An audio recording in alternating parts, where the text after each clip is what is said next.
Harry and Meghan Markle have had a busy past few months launching their post-royal careers. They are also grappling with a flood of publicity after starring in a string of interviews.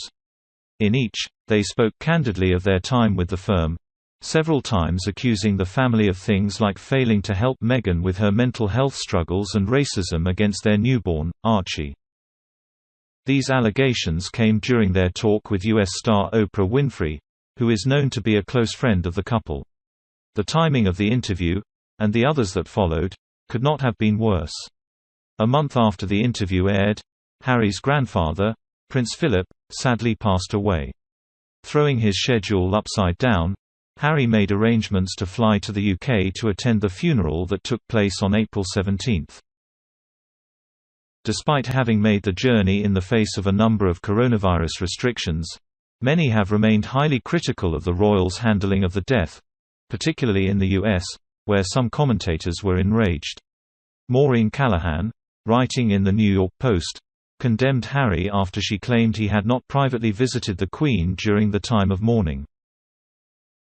She wrote, "Harry, once the Queen's favorite grandchild, never visited with her privately before or after the recent burial of her husband, Prince Philip. Whether he asked and was denied or never even tried, the public perception is the same. Harry's relationship with the Queen, once so close, has been grievously harmed by his and Meghan's repeated public betrayals." It was initially unclear if Harry would be able to make the long journey from California to the UK. At the time, travelers from the US were required to quarantine for 2 weeks.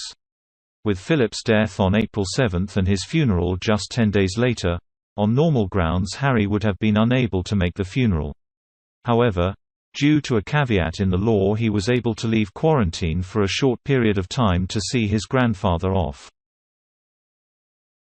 The rule allowed individuals on compassionate grounds to attend events like funerals even if they have not completed their quarantine. And while Ms. Callahan suggested the Duke did not visit the Queen, others have claimed to the contrary. Omid Scobie, a friend of Meghan and Harry and author of their biography, Finding Freedom, reported that sources close to the prince said he had had private meetings with his grandmother.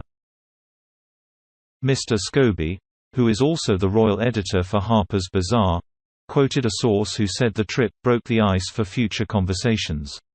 The source added, "This trip was to honor the life of his grandfather and support his grandmother and relatives. It was very much a family-focused period of time. Saturday broke the ice for future conversations, but outstanding issues have not been addressed at any great length. The family simply put their issues to one side to focus on what mattered."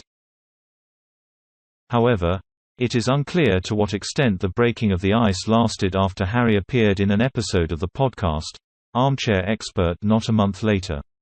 It was here that he blamed his father, Prince Charles' upbringing by the Queen and Philip for having negatively tainted his own childhood, describing it as genetic pain and suffering.